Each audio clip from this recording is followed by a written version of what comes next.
In the 50s, her face was on the cover of Time magazine. The men in her life were famous, her records were hits, and life was just flying high. And then life took kind of a downward curve.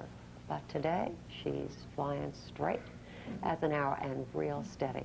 Let's welcome Rosemary Clooney.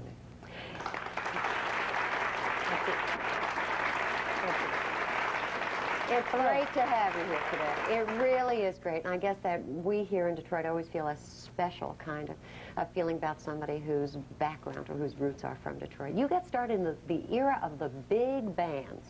I did, Yeah, yes. Tell us a little bit about what that was like. My sister and I started with Tony Pastor's band. We had been working at WLW in Cincinnati. I was born in Kentucky and lived in Cincinnati most of my life.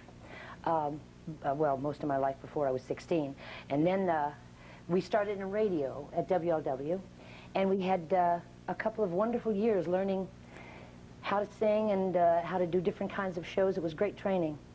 And then Tony Pastor came through town and hired us. And for the first time, we went out of Ohio and Kentucky and Indiana. And our first job was at the Steel Pier. And that was a wonderful place for bands to play. And there was a great horse that jumped off the back of the pier, you know, with the lady on top of his back. It was really exciting. We traveled with Tony for about 3 years, and it was great fun, really. Was it being in the right place at the right time? Was it luck? I mean, was it hard work that gets that big break? Oh, I think hard work has a great deal to do with it, Sonia, simply because you have to be ready, you know, when something does happen. But certainly being in the right place at the right time, and it was a series of circumstances that I didn't foresee at all. I was always happy doing what I happened to be doing at the time. My sister had great ambition, though, and had enough spark for both of us to get started, at least. Oh, that's great. And then, of course, it was onto the Hollywood circuit, and you met and then married Jose Farad. Yes. 16 years your senior, I think, at that particular time. And even as we speak. And even now, yes, 16 years, you're a senior. Yes. Yes. You had quite an adventure with him. Yes, yes. Was there something special about that seniority that had some appeal, do you think? Oh, I think certainly. And I think he was quite different from anyone that I had ever known in my life. I was born in the Midwest, and I don't know, there was a kind of a glamour about a man that had a great education and spoke 7 languages and was one of the greatest actors of our country, I believe. Now, what do you do when you're in a rising career and you take on married life? Well, you approach it with great hope, some trepidation, I remember quite well. Pretend that everything's going fine, like of course you can run the big house and have the great parties and all of that, and not know really what you're talking about when you do that. Get a lot of advice from friends. The big adjustment came, I think, when I had 5 children in 5 years, really. I had my first son was born in February of 1955, and my 5th child in March of 1960. So yeah, it was. I'll bet. Yeah. Sometimes it was like having Quince. My closest friend was the diaper man. Yeah. Yeah, but it was that and 2 television series and more hit records. What were you, Superwoman? I thought so. I thought so. And actually, that was the 50s myth, wasn't it? Yeah, well, you don't that's know. True. That's yes, too young. Oh, yes, no. I do. No, it was, because in the 1950s, everybody picked up the same magazines that I read, you know, and everybody said that you could do everything, that you could have a perfect home and a perfect career and perfect children, and of course that isn't quite factual. Well, what do you do then? I mean, are you pulled between children and a career? Are you pulled between children, husband, a career, and self? What started to happen to you? I think probably the latter. All the things pull you at one time or another. The thing that I didn't realize is that you could wake up every morning and decide what the priorities were for that day. I didn't understand that, so that I thought everything was first. And so to try to give total concentration to any one of the 4, you know, I mean, all 4 at the same time was difficult. You and Jose were married not once, but twice. Yes. There was a period of reconciliation, and then... Yes. Actually, why couldn't you stay together? I mean, can you speak to that? Yeah.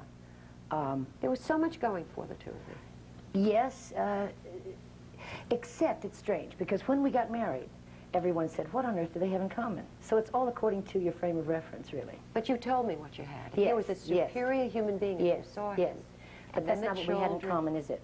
Well, but really. there were the children. And Yes, indeed. family That's the main thing. friends. It was quite difficult. His career took him in one direction, mine in another.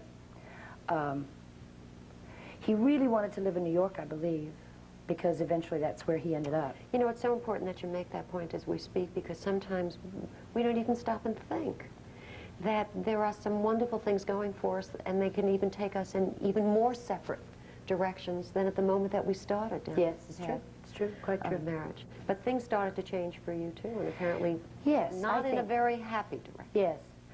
I think a lot of it was chemically induced. I had started taking a lot of pills, different kinds of pills. That was also something that was very big in the 50s.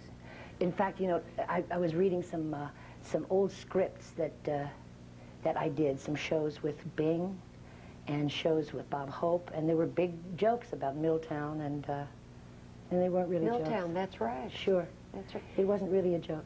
Is that something that one does on the road? I mean, is it part of trying to stay up for a show and then come down and go to sleep? Is that the cycle? I didn't take uppers. That wasn't my thing. I liked tranquilizers, and I loved sleeping pills, and sometimes something called Percodan. Why? Why? Yeah, I hear think Percodan all the time. Yeah. People are still doing a lot. Yeah. Well, I think Percodan is one of the most addictive drugs that is known. Isn't that true? Yeah, but why did you like it? I mean, what is it that was giving you that this great life wasn't? Well, it removes you from the life, obviously, that is not so great. So a lot of what we see is all the outside stuff, the It's veneer. the same stuff that I was reading, too. You know. The same stuff you were reading. Sure. Was there ever a moment for you, a moment where you made a decision as to whether or not you were going to go on and live, whether it was a moment or you were going to move in one direction or another, and you said to yourself, I have to make a decision about what I'm going to do with my life? Do you mean with my illness, with my...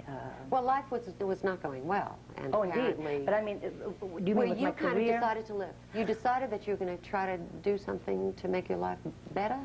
See, I think the thing that I had to do was get away from the chemicals, because that really, really distorted any kinds of facts that I would feel, or any kind of honest feeling that I would have. So in order to do that, I suppose I had to go to the point that I did, which was almost the end of everything. Well, there was a story that I know that I read that had to have been something that stays with you. Something about being driving on a mountain road. Oh, yeah. I was in Reno, working in Reno, and I was going to Lake Tahoe. It's a scene that was in the picture that Sandra Locke did about my life, and it was that was accurate. The thing that would probably save me is because there's a new road that goes up to Lake Tahoe from Reno that everybody takes. I was on the old Mount Rose Highway, which is what I remembered, and so I was driving on the wrong side of the road, and I made it. But I think just because a couple of angels were on my shoulder, and I had other things to do. You know, for so many of us, and as you say, we read the magazines, and that seems to be all that we pay attention to. There is so much that we don't see. When we continue, let's talk a little bit about life and success and the troubles and pulling it together, I think, that people have to do, so that we get to see the inside, what we don't often read when we pick up those glossy magazines. We'll do that when we return right after that.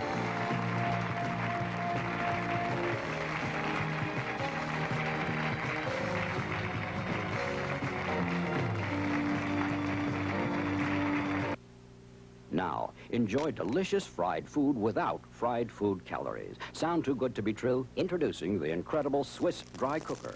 A simple, powerful design gives you crisp, deep-fried goodness with just a drop of oil. It seems like an ordinary pan, but look. The secret of the dry cooker is this patented hot air tower. Superheated air rushes up, circulates around food, cooking quickly, evenly. Dry cooking actually bastes food, not in fattening grease, but in their own rich flavors and aromas. Yes, more flavor than you've ever tasted before, with less oil, fewer calories, less cholesterol. Watch. Deep-fried chicken cooks because it's surrounded by boiling oil. This batch actually soaked up this much oil. Put chicken in the dry cooker, and it's surrounded only by naturally flavored, superheated air. With only a drop of oil, turn out crispy, perfect frozen French fries and fish sticks. Bake a cake in a fry pan? Never. But watch. The cooker is so dry, you can actually bake on the stovetop. Superheated convection currents bake evenly top and bottom. Dry cook hot dogs and they taste like they've been barbecued over a hickory fire, but that's still just the beginning. Dry cook vegetables without boiling or steaming. Look at this amazing comparison. This broccoli was boiled, this done in the dry cooker, bursting with colors and vitamins. Baked potatoes taste like they've been roasted over a campfire. You can dry roast nuts or prepare a mouth-watering roast. The incredible Swiss dry cooker with exclusive hot air tower gives you all the flavor of crisp frying, but almost none of the fattening oils and calories. Order now on this special TV offer for just $24.95. Money back if not delighted. Use your credit card for rush delivery. Here's how to order. Credit card and COD customers call toll-free 1-800-USA-1000. In Georgia, call 1-800-222-7272. To save COD fees, send $24.95 plus $2 postage and handling to Cooker, Box 49648, Atlanta, Georgia. That's Cooker, Box 49648, Atlanta, Georgia.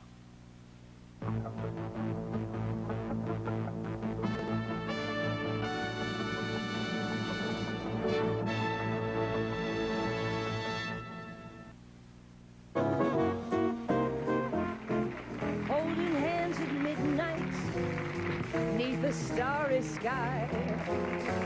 Nice work if you can get it, and you can get it if you try. Strolling with the one boy. We're talking with Rosemary Clooney. We talked a little bit about the adventure of life, the big rise, and then some of the things that started to happen because you found yourself doing what a lot of the women in the 50s, you said, to take a pill because it was easier than facing a lot of the problems, particularly if you couldn't live up to the superwoman image that a lot of us got. Now, people want to ask you some questions, so I'm going to kind of step back and let them do that because I know how important that is for them. Yes. What happened to your sister? My sister died in 1976. It was quite sudden and really out of order because she was 45. And it was a cerebral hemorrhage, just very quickly, and I miss her. Yeah. Yes. What was it like working with Bing Crosby in his movies, and what do you think of the book Gary Crosby is bringing out? I don't know anything about the book that Gary's bringing out. Gary brought over some pages that had to do with my sister because they used to go out together. And so those pages that I was interested in and involved in, I okayed for him, and that part of it was just fine. So I don't know about the rest of it. A friend of mine read a review and said that it was like Daddy Dearest. I tend to wonder about that, though, because in the final analysis, you know, Bing was a human being. He just had a very high profile for about 50 years, and that would be difficult for any of us, wouldn't it? Can you tell us a little bit about working with him? Because I think the best, the best. He was my teacher. He was the most professional man that I'd ever met in my life. You'd better know your part before you got there because he was letter perfect by the time you got to the first rehearsal. And he seemed to like a lot of children, too, didn't he? He did, indeed. It's called Vatican Roulette. You had a question. Do you want to stay in, please? Yes. Yes. Do you babysit a lot? Oh, I do. I do. And Debbie's going to have another baby in September. Do you know that? Well, tell us a little bit about that, will you? Debbie I is would Debbie love to. Boone. Debbie Boone Ferrer, yes. Married to my middle son, Gabriel Ferrer, who is a wonderful artist and sculptor. And one of the prides of my life, Gabri is. They have a son that is my first grandchild, Jordan Alexander Ferrer, and he is 2.5. He'll be 3 in July. And the most extraordinary child I've ever known. Isn't that awful? Isn't that awful? I embarrass my daughter-in-law and my son. I can't help it. Let me ask you something so about good. that. Debbie Yes. Boone, of course, has a singing career. Yes. And a show business family. Yes. And you have gone through a variety of experiences Yes. with a career and motherhood. And Gabriel has his own career. Did you ever sit her on your knee, so to speak, and say, Debbie, there are a couple of things I think you ought to be aware of getting yourself into this, and may I give you some of my experience? I mean, did you ever do that? Yes, but it didn't quite happen that way, Sonia. I wouldn't presume to do that. She comes from a family that is wonderfully instructive and correct in their rearing of their children. I feel, though, that when Debbie comes to me to ask me something in particular, because we do have something very much in common aside from my son and hers, and that is the fact that we have a family and we work. Debbie has done a wonderful thing, though. She sometimes with a very successful career, which Debbie has, she's a wonderful singer and has had tremendous success, the machine gets bigger than the career, the thing that is in back of it, with agents and lawyers and personal managers and accountants and secretaries and so many people that depend upon you and the career to keep moving. She really stepped back from that and disassembled the machine and said, when I work, it will be on a smaller level. And that's very smart, very smart. At her age especially. For any of us who might have daughters or friends with this two-career situation, what might you say to Debbie? I mean, if you were going to have kind of a heart-to-heart, that would be one caution, not a warning, but just be careful about the kind of thing that happens with two people who have wonderful artistic careers. I can't even put myself in that situation. Isn't that funny? Because she really does everything in a correct way. She really does everything right. Okay. She really does. You had a question? You said that you started off with big band. Did you study any other kind of music, you know, when you were little, like 16 and so on, to about 21? Little, at 16. This was a woman. No, I understand what you mean, and I think it's a wonderful thing to do and important to do. I didn't learn how to read music, for instance. And very often I've been in a total panic trying to memorize a song, and because that's the only way that I can learn it. I have to memorize it. As a result of that, though, I got to be rather quick in memorizing. So it's either that or, you know, die along the way. But it should be done. I think that it's important to study. Yes. Rosemary, Yes. besides the seeing you in your neat commercials every day, I hear you're breaking records in England with a real hot jazz album. Is that true? It isn't in England, actually. It's in London? Japan. Isn't Oh, it really? amazing? Yeah. I'm so Yeah. glad. Thank you. Thank you. I went to Japan to pick up a gold record. It's been a long time in between gold records, ladies and gentlemen. Yes, amazing, isn't it? There was a wonderful quote from a man who was doing an interview with the Sashi Press, which has 7 million readers in Tokyo. And he was talking to me, and he said, what do you think the reason for the success of these jazz albums is? And I said, well, I suppose a lot of it is nostalgia, because, you know, after all, I've been around for a while, and my records sold in Japan before. And he said, no, madame, the people that are buying your records now didn't know you then. That's good. Which I liked a lot. Let's talk a little bit. Let's talk about the comeback. That couldn't have been easy. No, it wasn't. How do you go about even starting? Well, I tell you what I think helped a lot, Sonia, and that was the fact that there was an article about my breakdown and the things that caused it, and then a book about it. And I think that helped tremendously, because there was a lot of speculation on what was the matter. Whether I had a problem with pills, which was indeed true, or booze, which was not true. A lot of speculation. So in order just to get the record straight, I think that was the important start. After that, I had to kind of prove myself all over again. It's very hard that way. What about your fans? Can you count on them to carry Oh, you? you betcha. So they're there, and Yeah. they're loyal. Oh, yes. What about Four Girls Four? Oh, that's fun. Was that kind of the coming out of catharsis in many ways? In many ways. The thing that really changed it for me, though, in a kind of a national and international way, was Bing. Because he asked me to do the shows that he started doing, and he had never done personal appearances before. So this was a joy for me, and such a tremendous success, because well, people, I think, just went through life never thinking that they would see Bing Crosby in person, and here they had a chance to do it, and it was just thrilling to be a part of it. Well, tell us a little bit. Give us a story of what that must have been like. Like for you, Bing? Dad. Yeah. The two of you Okay. doing some things. Well, he used to hide his scotch bottle from me in the back of the television set. I don't know why that came to me, but it's really true. He used to do that. Then he borrowed my Vicks salve all the time, never brought it back. He's so comfortable on the stage that it's just wonderful to see. We were at the Palladium, and instead of the Palladium shows usually work so that you have the first half will be a lot of opening acts, and then the star comes out in the second half. Well, Bing didn't want to do it that way. He had 40 musicians on the stage, and the curtains would open, and they'd play When the Blue of the Night Meets the Gold of the Day, and he'd walk on the stage. Well, those people would stand on their seats and just applaud. And Were you real scared? no, You weren't? no. No, the first time probably, the first night at the Dorothy Chandler Pavilion, I was terrified. I had new material, and I was holding the material, you know, the songs like this and reading them and trying to memorize. At that late date, it was a little late to start, but I had started early. Anyway, I was doing that, and he said, "Why are you so scared?" And I said, I just am.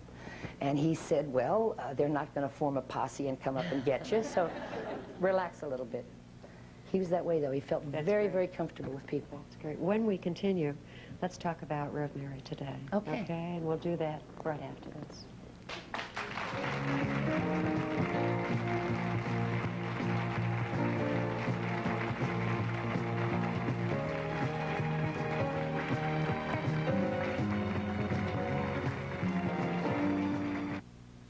You mean it works better than this? Absolutely. Clorox Pre-Wash cleans circles around the leading trigger pre-wash on tough grease stains. Prove it on my son's pants.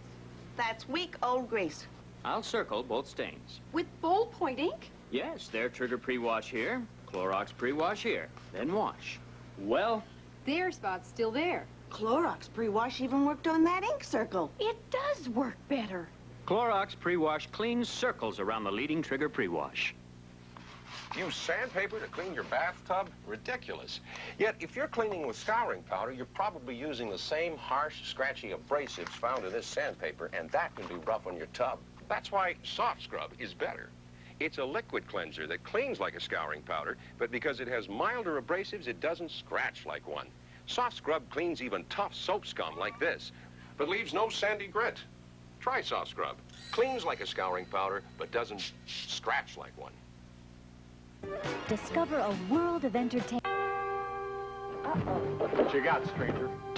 Something real sassy. A new soft drink. There's a Pepper Town. Think yours can stand up to the great original taste of Dr. Pepper, boy? Yep. This here's new Pepper Free. Caffeine free, sugar free too.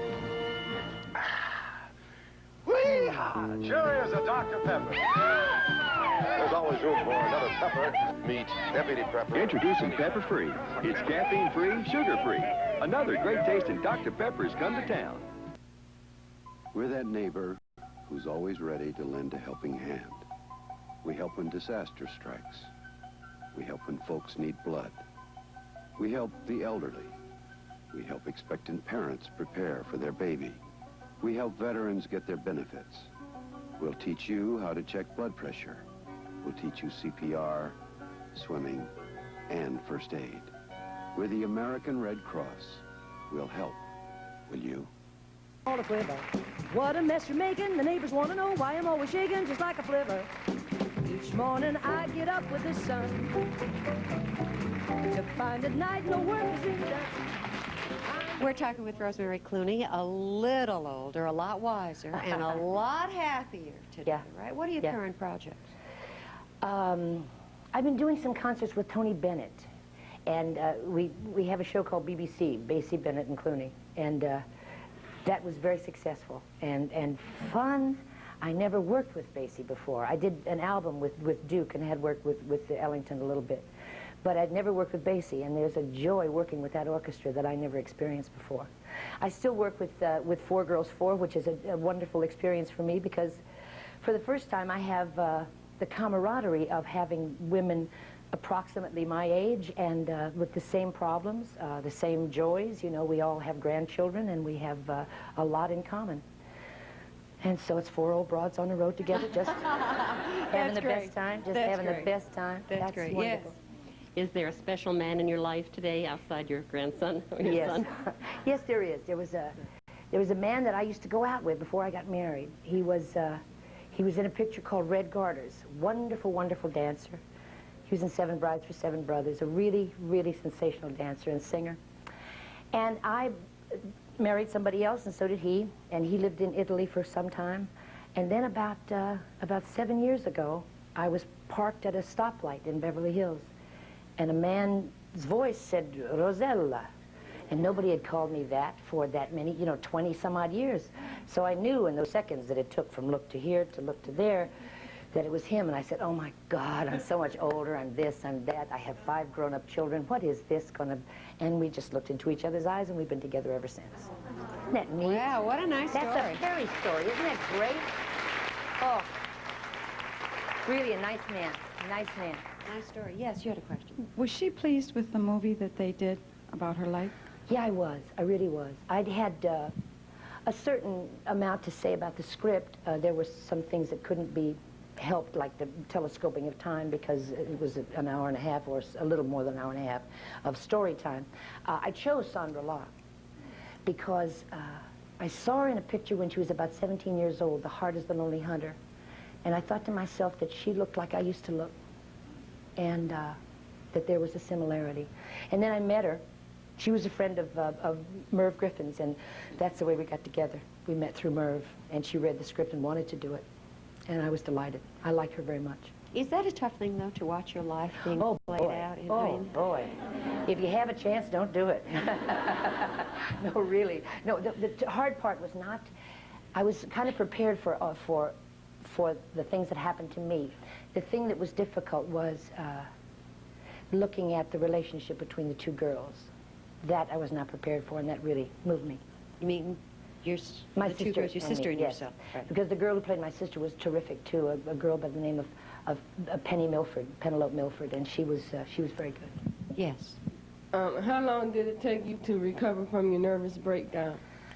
I think I'm still trying. You know, no, I think that it is always kind of there. From the time that I was in the hospital until I started working again was about 2.5 years. I was in therapy for 8 years, though, and I'm still in group.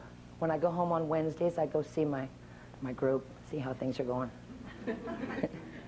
So it takes some time. What do you think you learned that allows you perhaps to deal differently or prevent yourself from getting into trouble? I think, Sonia, the thing that I learned was that there is time for me, and that I deserve it, and that I can take a week in April or 2 weeks in April and say, I don't think I have to work here. There's nothing really that I have to prove. I'd rather stay home. And that's hard for somebody that has worked all their life to do. So it's something I've had to learn, but it does save my life. It does. You had a question. You want to stand, please? Yeah. Being a sex symbol, did it cause problem in raising your children? That's the sweetest thing anyone's ever said to me in my life. But you know, it's funny. I always thought of myself, and I think some of my friends that were around when I started that are here would agree with me, that I was kind of the girl next door, you know, that kind of... I don't think that had any problem. There was no problem with that at all. My kids knew that I made records, and they heard music around the house all the time, and they just grow up with that, so it's not a big adjustment, because I think I was doing that before they came along, you know? You know, one of the women in the audience didn't want to ask this question. I won't even look in her direction so I don't make her uncomfortable. But coming out of that question, you know, not only are you still attractive, but you were. You were a beautiful woman with a beautiful figure, and you have a fuller figure now, and a lot of women want to... You've noticed. Did I say that clearly? You said, no, yes, you did. You were very kind about it. I want... Is that an issue for you? I mean, does that either cost you something in your career or psychologically, or is it part of coming to terms with, you know, this is kind of who I am, and I'm comfortable with that person? I'm not particularly comfortable all the time with that person, but I realize that I'm 54. I think that it's kind of sad when somebody 54 tries to be the way they were when they were 34 even. I think that coming to terms with it is perhaps what I've done, and I feel good about myself. And I'm a singer. I'm a singer, and that has very little to do with anything else. What about your children? We know about Gabrielle. They are all gainfully employed, even as I speak. How nice. How nice. This is only this week. Only this week, though. My son Miguel is doing a play in Los Angeles. My daughter Maria did a picture for Dino De Laurentiis called Fighting Back, Striking Back, that kind of the vigilante thing that was in Philadelphia. But what she's doing is she's going to be involved in a wonderful gourmet food store. So she's doing that. My middle son is Gabriel. He's sculpting and painting every day and taking care of my darling grandchild. The most wonderful child in the world. In the world until September. When they'll be the other most wonderful child. My daughter, Mansita, is doing the most wonderful thing. She's kind of the dark horse in the family. She was always a good student and everything and kind of dabbled, and she did a couple of commercials and stuff like that, but suddenly she's doing a Disney series for the Disney cable thing. It's called The Scheme of Things, and she goes off in a helicopter and goes to the bottom of a crater in Arizona, visits archaeological digs in Florida. She's doing these fantastically interesting things and commenting on them for the Disney cable channel, and I'm very proud of her. Well, my cross in life, one more. Oh, is, yes, I forgot. Yes, your cross. yes, my cross in life is in Florida doing a play. And that's it. That's it. I want to tell you that you reminded me of the fact that there was the Betty Clooney show here Yes. in Detroit. And Yes. we just kind of want to welcome you back. I'm sure that just the knowledge, because of how you feel about your sister, that you're here and with good memories, we want to thank you for being with us Thank you, today. Sonya. Good luck. Thank you. Appreciate And it. We'll be thank back all with of more you. later. The way you wear your hat, the way you sip your tea, the memory of all that. No, no, they can't take that away from me, the way you smile. Woman's Day presents